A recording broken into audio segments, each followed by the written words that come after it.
Can someone who hasn't played Shadowlands since it first came out in November of 2020 come back to this game, get geared, catch up, and get KeyStone Master before the end of pre-patch and the release of Dragonflight?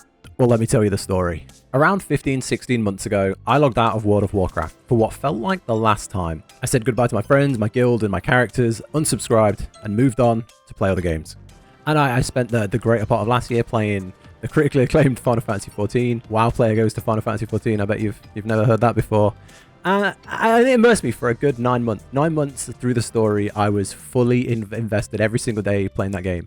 But then when I heard Dragonflight was coming out, and I realized I haven't played any of Shadowlands, really. I've only played the first month, and I haven't seen the rest of the story. No idea who the jailer was, really. No idea what was going on. So I thought, let's play it, let's catch up, let's get everything done in a month. And more importantly, I need to get KeyStone Master, because that mount, I want it, I need it, and I'll regret not getting it if I get back into Dragonflight. It's something I do want, so I set myself a goal of before pre-patch ends and we start in Dragonflight, get KeyStone Master, get the mount. That was the big goal. So here it is. Here is the quest to Season 4 KeyStone Master as a Shadowlands noob. My gear was like 180 starting this. I've never played a single patch yet of Shadowlands. So let's get straight into the video. Let's get straight into it. Surprisingly, they've done an amazing job. They've dropped almost all the BS, and the catch-up is pretty smooth, except for one thing that I'll touch on later on in the video.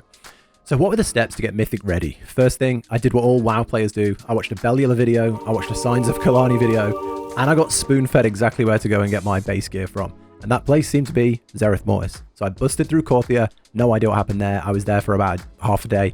And then I went to Zereth Mortis for a few days. Zereth Mortis was actually pretty fun. I know it got a lot of hate in the trailer and, you know, water like you've never seen before, but I kind of like it. I thought Zereth Mortis was pretty cool.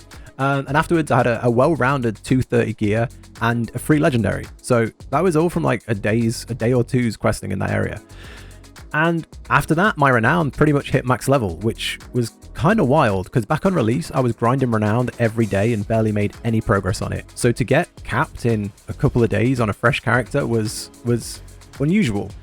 The final thing left to do was the main legendary, and this was trapped in the depths of Torghast. My memory of Torghast was tainted by the weekly lockouts and having to go into each floor twice a week, and the slow release to get your legendary at the lowest level and inability to change it.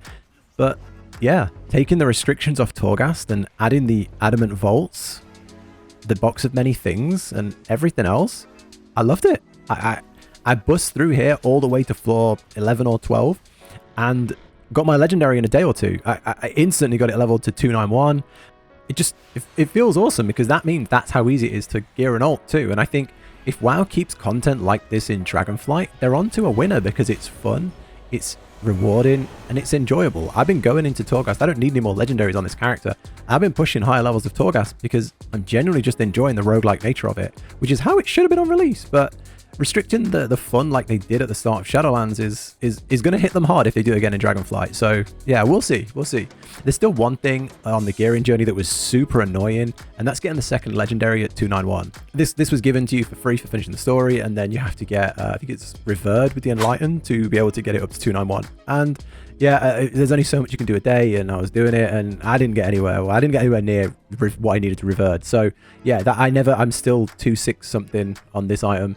It is what it is. It's just an extra affix on this journey, I guess. There's no way to speed run this, I don't think. So yeah, getting ready for Mythic was quite a good, easy experience. It really was. I was ready to go into Mythics, which is kind of crazy, but let me tell you, coming into WoW at the end of the Shadowlands season with dead gear, no dungeon knowledge, and as a DPS with a 0 Mythic plus score was not a fun time. It was painful. I was planning to just jump into 5s, pick it up, but that was not the case. I had to start with Mythic World Tour, Mythic Zeros, you know, each week Mythic +1 maybe, +2, and slowly build that Mythic rating and trust and gear. So my little Frost Mage heads into the Mythic Plus, and it was fun. I really like how they've mixed the new dungeons with the old dungeons. That's a really nice touch, you know, instead of doing like the same 7 dungeons for 2 years. It's good to have a mix of old dungeons, except for Lower Kara, because I hate that place. It was horrible, and I've never wiped so much in a dungeon in all my life. So it was really nice to have a mix of new and old dungeons, except Lower Kara. And yeah, it was nice to revisit. Even going on the train, as hard as that can be with the camera angles, it was fun to go back to these places, except for Lower Kara. overall, I think they've done a really good job. I'm excited to see Dragonflight and see what we get there, because I'm guessing, but I assume there's going to be a mix of Dragonflight dungeons and old dungeons. So yeah, maybe I should have a look what they are. I don't visit Wowhead as much as I used to. But yeah, this was definitely the hardest part. The initial gearing was alright. The gearing up through Torghast stuff was really fun. The initial part of getting a 0, a 1, a 2, a 3, and just getting accepted in against these level 300 pumpers that are going in for Valor was really, really hard, and it slowed me down quite a lot. But yeah, I did the work and got into some dungeons, and the gearing up was surprisingly fast. The Mythic Vault's great. The Valor points, love it.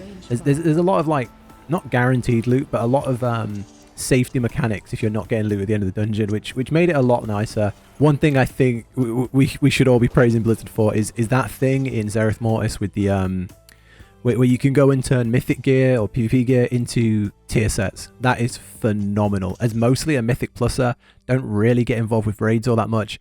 It was amazing to have raid tier sets, the look, the outfits, the thing in your collection, and the tier set bonuses from mythic plus gear. I think, I know there's an elitist side that thinks like, you know, raid gear should be best gear, and we as dirty mythic pluses shouldn't get any good gear. I get the argument, and I understand that mythic raiding is probably much harder, but it's nice. It's nice for us as mythic pluses, as dungeon grinders. It's really nice, and it helps you gear up faster. And then yeah, that then was the big push. This all took like maybe 3 to 4 weeks of getting up to the point where I could get into 10s, and then it fell on the release of pre-patch. Pre-patch phase 1 ended, and I thought I'd lost all hope. And then they announced that, you know, you can still get stuff after pre-patch comes out. So after phase 1 of pre-patch, when all the new talent sets come out and all that fun stuff. So I had 2 weeks. I had the week before the pre-patch and then after the pre-patch. I saw the Mythic Plus affixes the week after the pre-patch were pretty nice, but the ones the week before were grim. It was the really bad tank one, Necrotic. Necrotic was happening the week before pre-patch, and it was bad. It was a struggle to get through 10s with this man. It was rough. Things were slow. Iron Grim Rail and Lower Kara were just so hard on this week. So I don't think maybe I got a 10 on those, but overall I got like 13s, 14s, a couple of 15s.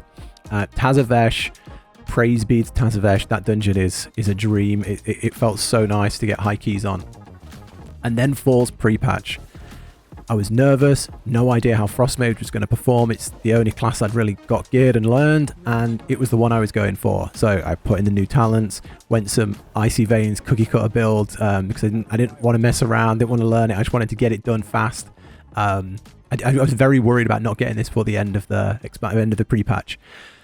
So we go in, and the mythic affixes were nice. You had the earthquakes below your feet, and some other, you know, some enemies empower others. It was fine. It was completely fine. And we just pumped back to back for 3 days. 15s, 16s, did a 19. I think the only thing I couldn't 15 was Lower Kara. Cannot do it. Everything else 15, 16. And there it was. KeyStone Master.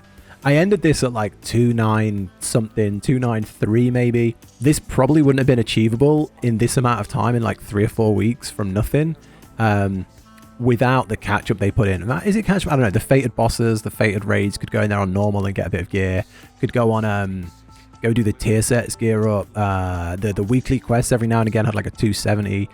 There was a lot of like nice little bits to really pad my gear out and bring me up to like 270, 280.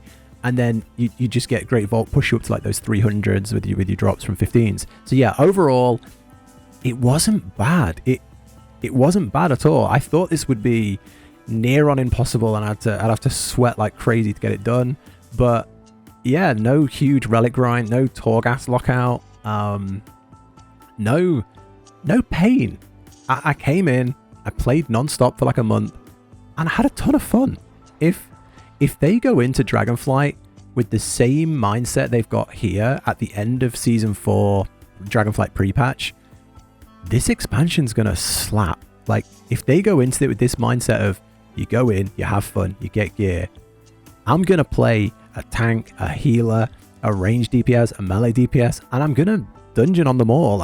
I'm just looking forward to playing the game. If they release it like Shadowlands, full of restrictions and unnecessary BS, I don't think it'll go down well, because I think people are enjoying how it is right now, where you can just jump on an ult and play. It feels good. No Heart of Azeroth, no restrictive renown. It just feels good. It feels quite fun. So yeah, we got KeyStone Master, got the mount. I still got some stuff I want to do in Torghast. I kind of wanted to push for like the 16th floor, I think it was, on Torghast for the other mount. There's some other stuff in Torghast to get. I don't know if I'm going to push for 20s. I feel like it's a little late to be pushing for 20s, but you know, who knows? I don't know. I'm really content with how smooth and enjoyable this was, even in pugs, even the craziness of pugs. So yeah, I'm gonna wrap this video up here. I'm surprisingly looking forward to Dragonflight. I came here just to get the mount, and I thought I'd be gritting my teeth and just biting my tongue the whole way through it, but I've actually had fun. If you want to see more WoW videos on this channel, let me know.